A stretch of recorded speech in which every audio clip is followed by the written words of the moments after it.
This video will highlight the idea of Build Back Better, a part of this Ukraine-Russia war. Satan is already the ruler of this world as the Bible expresses. Zelensky and Putin both serve the same master. The soldiers and the citizens don't realize this, though. Both leaders are actually working together towards an end goal. The war has already been decided before it has even begun.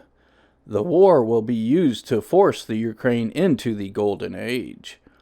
Putin is told to destroy certain areas, to treat it as a controlled demolition. Make the war take a few years. Zelensky is an actor. He's not fighting to save Ukraine, he's going along with the plan. I listen to these different forums of people talking about rebuilding Ukraine. They talk about the new power stations since the old ones were destroyed. They talk about the digital Ukraine, the green Ukraine. They are destroying the old to bring in the new. We always hear our leaders say, we need to move forward, not backward. But why is war necessary for this progress? Well, Peter Thiel and Neil Ferguson explained it to some degree back in 2012. I posted this clip some time ago by itself, without commentary. I thought it was self-explanatory. So, here's the clip.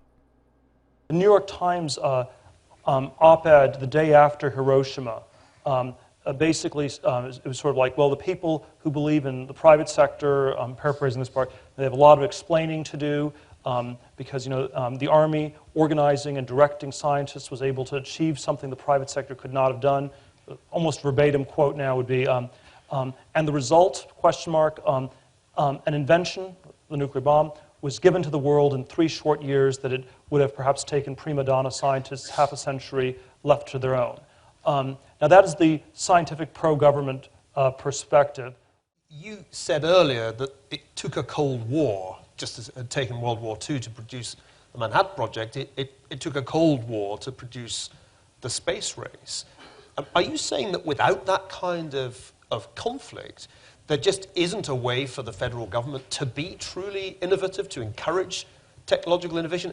Is it just that peace produces welfare and that you need warfare for innovation? Because that's a pretty pessimistic thought to have. Well, that is a pessimistic thought, and I certainly hope that we can find a way to motivate technological progress where it does not require war. In some ways, given where technology is today, war has become so unthinkable that it may not, it may not really act as a motivator anymore. Can you build bigger nuclear bombs? Not clear. This would still really motivate people. But I do think the question of how to motivate this is a very important question. The ethics problems, while unpleasant, wouldn't be decisive if the technology worked. Transcontinental Railroad, there were lots of ethical violations when that got built, but at least it got built. Peace produces welfare. War produces innovation. What they are telling us here in 2012 is that war is coming. They know war is being planned, since this is how they will herd people into their new digital system, the Golden Age. So what are the rulers of this world planning for Ukraine? Well, I came across this clip some time ago and posted it. I'm not sure the origin of it, though. Here's the clip.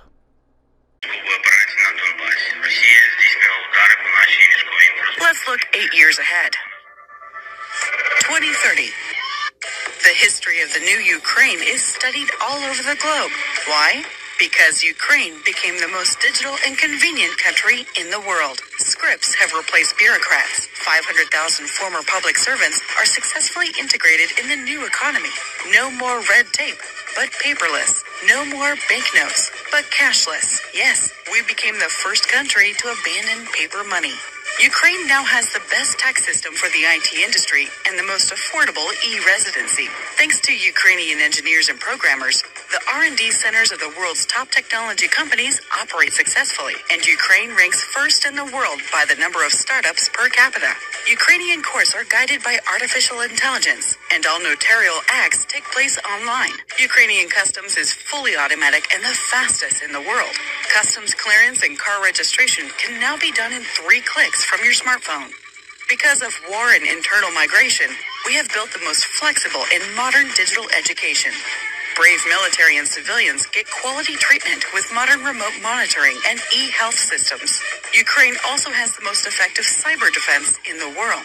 After the horrors of 2022, Ukraine focused on security systems. Now every production facility has its air defense system, and the sleep of Ukrainians is protected by an ultra-modern Iron Dome. The Ukrainian government is digital, more like an IT company in terms of the efficiency of implementing decisions, and one can register a land plot, start construction, open a business or get a license, and register a car or real estate from a smartphone, automatically, in 1 click. Ukraine is the freest and digital. This is all because international partners and the world's leading technology companies supported the Digital for Freedom initiative and united to help Ukraine recover through digitalization. Building a new Ukraine together, free and the fastest, brave and digital. 500,000 public servants are now integrated into the new economy. No more red tape and paperless. Almost makes me think of DOGE and their firing of the federal workers. They will be integrated into a new economy as well. Artificial intelligence is taking over after all. In the future of Ukraine, there will be e-citizens with e-residency. Its courts will be run by artificial intelligence, not people. Now, I listen to the alternative conservative talking heads from time to time, like Mr. AJ and his circle of buddies. They are now saying it would be great to have a court run by an artificial intelligence judge. Why? Well, they say it would be better than having a court run by an activist or woke judge, making it about the right-left paradigm, making it about lesser of two evils, driving people right into the digital hands of AI. No surprise, though, they push cryptocurrency also. These fake truthers are even developing their own AI systems. One of their new AI systems is named Enoch. Once again, they claim their AI isn't woke because their people are working on it, saying that Google's AI is woke because Google employees are woke. This is why I think woke is one of the program words.